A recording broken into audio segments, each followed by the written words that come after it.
ನಾನು ಕಡಿಮೆ ತಿಂತಾ ಇದ್ದೀನಿ ಆದ್ರೂ ವೆಯ್ಟ್ ಲಾಸ್ ಆಗ್ತಾ ಇಲ್ಲ. ತುಂಬಾ ಜನರು ಕೇಳ್ತಿರೋ ಕ್ವೆಶ್ಚನ್. ಈಗ ಆಫ್ ಕೋರ್ಸ್ ತುಂಬಾ ಜನ ಕೇಳಿರ್ತೀರಾ ವೆಯ್ಟ್ ಲಾಸ್ ಮಾಡಬೇಕು ಅಂದ್ರೆ ಕ್ಯಾಲೋರಿ ಡೆಫಿಸಿಟ್ ಅಂತ ಮಾಡಬೇಕು.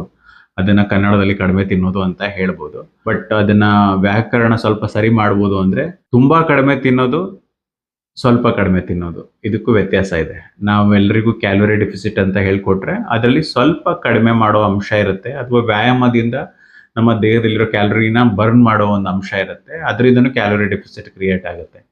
ಹಂಗಂತ ಹೇಳಿ ಊಟ ಬಿಟ್ಬಿಡೋದು ಅಥವಾ ಯಾವುದೋ ಶೇಕ್ ಕುಡಿಯೋದು, ಆಹಾರದ ಜೊತೆ ಒಂದು ಡಿಫ್ರೆಂಟ್ ರಿಲೇಶನ್ಶಿಪ್, ಆಹಾರ ಅಂದ್ರೇನೆ ಭಯ ಬರೋ ಥರ ಅಂತ ಒಂದು ಡಯಟ್ ಮಾಡ್ತೀನಿ ಅಂತ ಹೇಳಿ ವಿಚಿತ್ರ ವಿಚಿತ್ರ ಊಟಗಟ್ಟು ಬಿಟ್ಬಿಡೋದು, ಯಾವುದಾದ್ರು ಡ್ರಿಂಕ್ಗಳು ಕುಡಿಯೋದು, ಶೇಕ್ಗಳು ಕುಡಿಯೋದು, ಈ ರೀತಿ ಎಲ್ಲ ಮಾಡ್ತಾ ಇದ್ರೆ ನೀವು ಜನ್ಮದಲ್ಲಿ ಸಣ್ಣ ಆಗೋದಕ್ಕೆ ಅಥವಾ ಫಿಟ್ ಆಗೋದಕ್ಕೆ ಸಾಧ್ಯನೇ ಇಲ್ಲ. ಬಿಕಾಸ್ ಈ ಶಾರ್ಟ್ ಕಟ್ ಮೈಂಡ್ ಸೆಟ್ ಏನಿದೆ, ಇದರಿಂದ ನೀವು ಆಹಾರದ ಜೊತೆ ಒಂದು ಒಳ್ಳೆಯ ಸಂಬಂಧ ಬೆಳೆಯೋದಿಲ್ಲ ನಿಮಗೆ.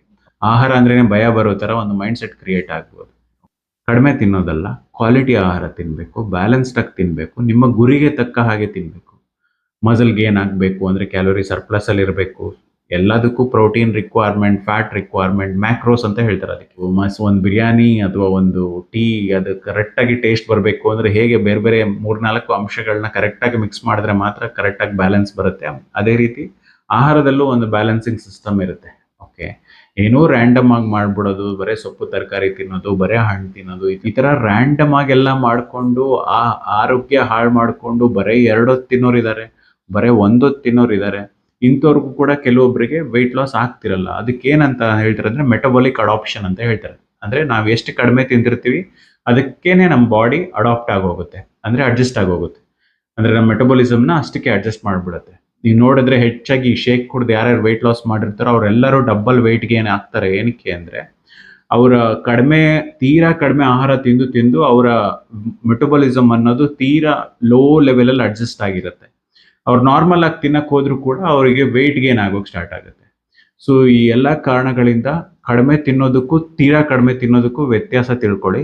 ನೀವು ಕಡಿಮೆ ತಿನ್ನೋದು ಅಂದರೆ ನಿಮಗೆ ಆಹಾರದಲ್ಲಿ ಒಂದು 10-20% ಅಷ್ಟೇ ಕಡಿಮೆ ತಿನ್ನಬೇಕಾಗತ್ತೆ. ಅದನ್ನು ವೆಯ್ಟ್ ಲಾಸ್ ಮಾಡ್ತಿರುವಾಗ ಬೇರೆ ಬೇರೆ ಹಂತಗಳಿದೆ. ಅಂದರೆ ಒಂದು 5 kg ಕಡಿಮೆ ಆದಮೇಲೆ ಕ್ಯಾಲೋರಿ ಅಡ್ಜಸ್ಟ್ ಮಾಡಬೇಕಾಗತ್ತೆ, ಇನ್ನೊಂದು 5 kg ಕಡಿಮೆ ಆದಮೇಲೆ ಆ ಕ್ಯಾಲೋರಿ ಅಡ್ಜಸ್ಟ್ ಮಾಡಬೇಕಾಗ್ಬಿಡುತ್ತೆ.